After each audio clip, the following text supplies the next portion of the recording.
Start the clock. It's time to execute the 4-minute drill.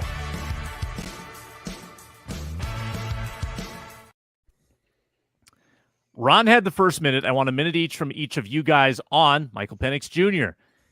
Tell me why he's not Hendon Hooker. Start with Luke Inman. Let's go.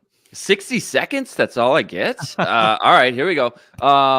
The pros for Penix, first off the bat, one of the better arms in the entire class. That's always going to attract a lot of attention, quick release. And most of the time, when he's got protection, some really special ball placement and touch, pushing the ball down the field vertically, which is always fun. People love the home run ball. Everyone loves the splash plays. He gives you that maybe as much as any other quarterback in the class has to offer when he's got the clean pocket. I think the big downsides, he's going to be 24 in May. Started out at Indiana where he flashed a little bit, couldn't stay healthy, 2 ACL injuries on the same knee, no less, dealt with some shoulder injuries as well. That could be a huge red flag for some teams and could take him off some boards entirely. We don't know yet the severity of what all that looks like. So because of the injuries, I think you're seeing he's a little bit more timid, a little bit more hesitant when scrambling outside the pocket, using his legs. And it's not that he's not athletic, but I think when it comes to the mobility stuff, guys like Caleb Williams, Jaden Daniels, even Drake May, they're going to offer you a little bit more upside in that department. So ultimately, end of the day, I think the medicals are going to be a huge sticking point for some of these teams. Bron.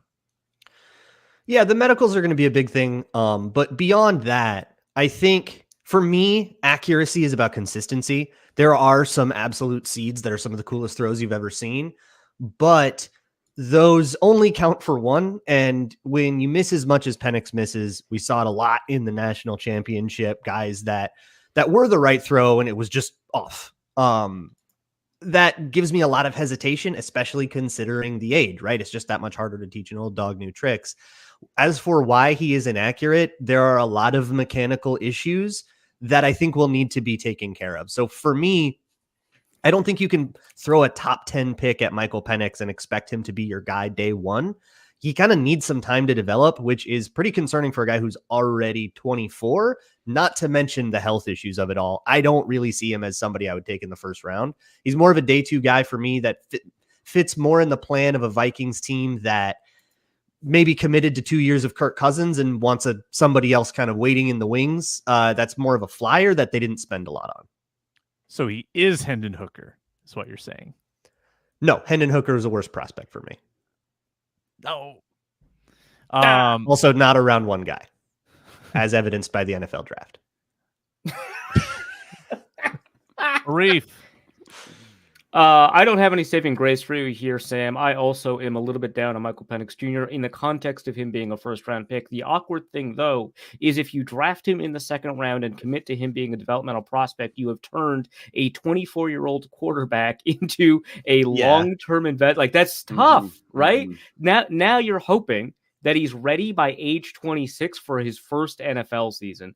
That's crazy. Daniil Hunter had like 7 seasons in the NFL by the time he turned 26. Like 100 games. Yeah, and you only get 2 years of his contract left as well. Then you got to make a decision. Right, yeah, because he's a second round pick, right? So you don't have the contract runway for him. And like that's why, for example, Green Bay drafted Jordan Love in the first round. So they had that 5th-year option as part of their negotiating leverage when they did eventually end up extending him, right? So that's a kind of a tough place to be. I don't have a ton of new stuff to add. I will plug Luke Braun's piece over at the Wide Left Substack, wideleftpost.substack.com, about the mechanical issues that come with Michael Penix and why that might contribute to his inaccuracy. Now, mechanics are something because he's a lefty. You are yeah, it's lefty bias, right? Well, I mean, okay, I don't think that actually plays zero role, right? I think it's really difficult to find a quarterbacks coach that is equipped with training left-handed quarterbacks, which is why I think you see more mechanical degradation from left-handed quarterbacks than from right-handed quarterbacks, because it is harder to find a quarterback coach who is capable of flipping the mirror, right? It's just really tough to work from the ground up with some of those guys. And that's not Penix's fault, right? It's a structural issue. But I do think it contributes to why his mechanics aren't that great. You can flip it, like some people do that. They did it with Tua a couple of years ago. You can just flip the video around to do kind of a more naturalistic look at the way his mechanics have evolved.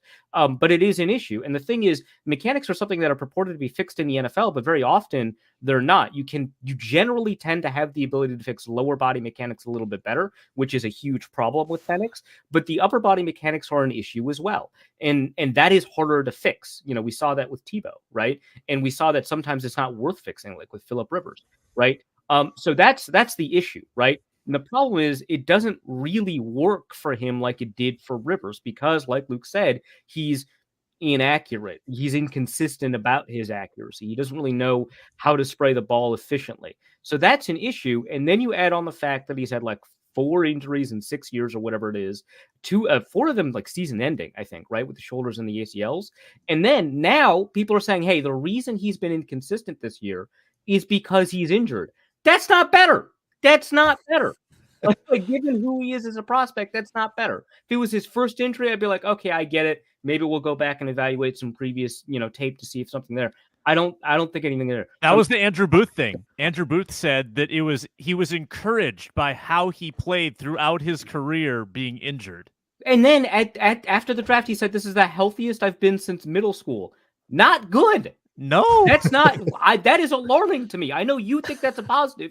That's alarming to me. And that alarm has turned out to be well-founded. So that's the issue with Penix. I don't think it's a bad idea to draft him in the second round. I just think that there's something awkward with drafting him in the second round that doesn't exist for a lot of other second-round developmental prospects. So that is my concern. All right, let's do one more of these. Start the clock. It's time to execute the 4-minute drill. I promised it in the open. We're going to get to it. Edge rushing targets. I've got mine. I'll give them to you right away. Wasting no time. The Vikings will pursue Bryce Huff. Not a household name. He's extremely effective and efficient. I get. Yeah. Bryce Huff. This is a classic Kwesi. He is young, 25, entering his second contract. Underutilized, arguably. I mean, he popped in 2022 in a small role, his third year, and then given about a 500 snap role last year, second most efficient edge rusher in the NFL, 67 pressures in 334 pass rush snaps. I believe he would have to change to a 3-4 schematic change there, but young, underutilized, a lot of tread left on the tires, probably not going to break the bank. Bryce Huff is my target. Inman. I like it. Arif. Yeah, go ahead. Sure. Okay, so I like that. I like that a lot. There's a lot of reasons to like Bryce Young. He's third in PFF win rate, too. The thing is, transitioning from a rotational role to a full-time role, always going to be really difficult to try and project. But like you said, that's a Kwesi move. Another Kwesi-type move, although this is more of a Rick Spielman-type move, I think that ideologically it's kind of similar. Chase Young, going after former top picks, former first-round picks. I like Chase Young. That's why I mentioned him to Ron a little bit ago. Now, his numbers aren't insane, right? He has a 15% win rate by PFF, which is pretty good, but it's not amazing. But I do think that someone as young as him, I think that he's 24 right now. I think that someone as young as him, someone with pure athleticism like his, which is incredible, is going to help. I think his lack of production over the last couple of years, plus the injury concern that he had in Washington, all of those are going to diminish his market value. The ability to get a number 1 overall pick with his athleticism, with the tread still left on his tires, I think it's going to be kind of tough. That artificial depression in his market is something that Kwesi likes to go after. It didn't work out for Marcus Davenport. It might work out here. By the way, I was going to make a joke here and say they should go after Marcus Davenport because PFF has not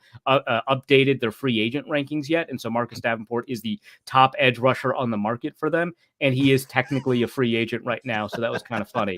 But, I like Chase Young. I like Chase Young a lot too. Yeah, Chase Young would be fun. I had Huff written down as well as maybe the best bang for the buck, pure pass rusher that, like you said, Sam, checks all the boxes. I'll throw out another option, just somebody with a different skill set. Jonathan Greenard from Houston, 4th-year guy from Florida, 3rd-round pick in 2020, coming into his second contract. So, again, checks a lot of the Kwesi boxes. D'Amico Ryans really helped him bust out of his shell this year, turned him into a top 10 edge guy as a run defender, 9.3% run stop win rate. So, if you want a guy that can stop the run first and foremost, set the edge, hold his own at the point of attack, can't blitz on 3rd and long until you stop the run. Okay, all those cliches. He could be an option as well. And then as a pass rusher, definitely not on the same par of the guys like Huff or Chase Young. Doesn't have any elite skill set, but what I think makes him maybe a unique or good fit with Brian Flores is he's an athletic, high-energy guy. Kind of fits that same mold, what he's looking for. And, they'd send all this heat this year, this past year, the Vikings. Not enough guys were winning their one-on-one consistently, I would say. So I think he could help with that and just give some more opportunities when they are in those pass rushing situations. High-energy guy, plays through the whistle, high-effort kind of, type of player. I think I like the other two better, but I think just to throw out another name, he could be someone they look at as well. Yeah. Ron. Say Darius Smith. Do it. We're all thinking it. Sure. Say Yeah. No, I think the Vikings should try to go for the upper echelon. I think like Luke said, the pass rush was not good enough when it wasn't manufactured. One-on-ones, they just weren't winning enough. And look, there are some talented guys that are coming on, like Bryce Huff, like you said, like Josh Allen, but there is somebody coming into this free agent market that in his last 3 healthy seasons has had at least 75 pressures, been top 10 in all of those seasons. He is still in, he's getting to the tail end of his athletic prime, but he's not out of it. And his idiot team is going to let him walk. The Vikings should just sign Danielle Hunter. I can't believe this guy's hitting free agency. I hate you, dude. Dude, how many like Vikings or former Vikings are hitting free agents? You got Danielle Hunter, Marcus Davenport, Za'Darius Smith, Unique Ngakoue. It's all there, man. It's insane, man. Yeah. Let's get the gang together, dude. Fabio Denabo. What's Everson doing? DJ Wanham. Yeah. Dalvin Tomlinson, bring him back. You got him. Okay, but I mean, right. Well, right. No, we know. Right.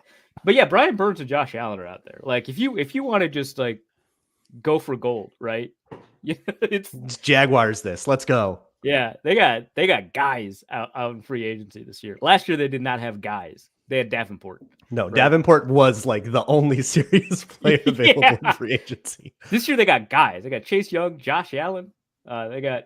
I mean, like the thing is, like the second tier here is a first tier in a lot of years, right? Because it's players like, Randy Gregory, right? Which is like, I mean, it's kind of fun to add, but I don't know if he's like a guy, right? But like, you got like Jadeveon Clowney and Bud Dupree, not guys that you want to like, as people found out, like revolve your pass rush around, but are like, hey, you could add that guy. That could help.